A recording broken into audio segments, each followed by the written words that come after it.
That we recognize the gentleman from Michigan, Mr. Walberg. Thank you, Mr. Chairman, and thank you, Mr. Williams, Haldeman, and DeMarco for being here. I heard you state that you appreciated us inviting you. Thanks for your your use of words there. I couldn't have said that myself. However, this is a duty we have to do. Mr. DeMarco, the $12.79 million in bonus pay for 10 executives that we're discussing today, bonuses that you approved, was for providing, and I quote, liquidity, stability, and affordability to the housing market. And my bankers, lenders, financial institutions back at home desire that and would agree with that and would want that to continue. But in light of that, what benchmarks are Fannie and Freddie meeting that would allow such bonuses to kick in, especially in light of the taxpayer losses of approximately $170 billion? So this is detailed in the annual securities filings of the two companies, but as I've reported in my written statement, these losses that the taxpayers are absorbing are a result of business decisions made pre-conservatorship and mortgages that were originated pre-conservatorship.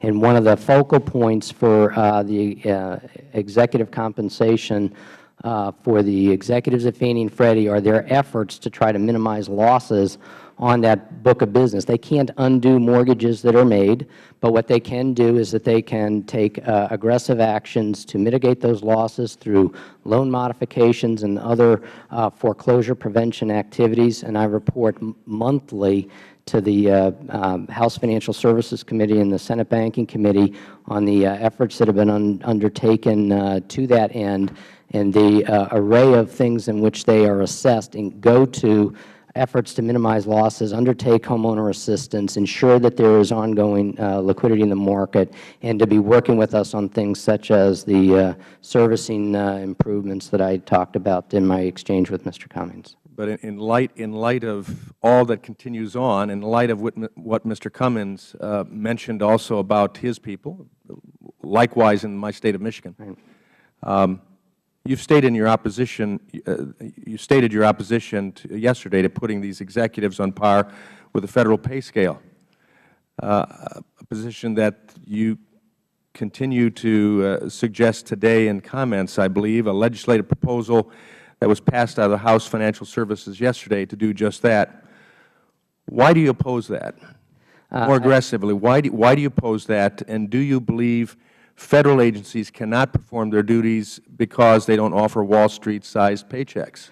I oppose it simply for the matter that I believe enacting that and immediately putting all the employees of Fannie and Freddie on a completely different pay scale is going to result in the taxpayer losses to Fannie and Freddie going up, not down. That's it put simply. The Chairman read the excerpt from the HERA legislation regarding conservatorship, an important aspect of that. And what he read excuse me, is that I'm preserving and conserving the assets of a business entity.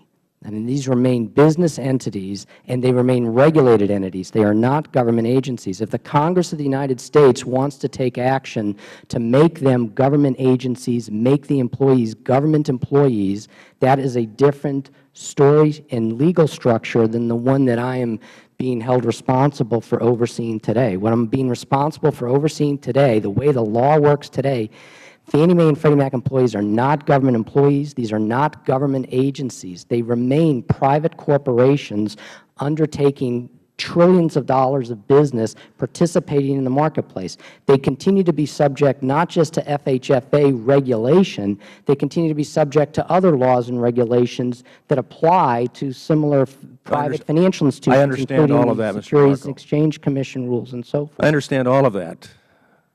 Our citizens don't. We're tough times, and sometimes very difficult decisions have to be made, and if indeed there's public service, like you indicated, that you want to provide a service, and I think the two gentlemen seated next to you have indicated the same thing. There are challenges we face. Mr. Haldeman, in October you announced that you would be stepping down from your position once a successor has been named. That's correct. Did compensation play any role in this decision?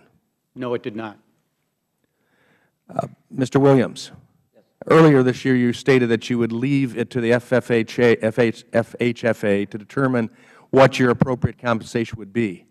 If Mr. DeMarco changed course and decided that your compensation should be curtailed, would you be fine with that? Congressman, I would evaluate my own personal options, but that would be the decision of the Board and Director DeMarco. I thank the gentleman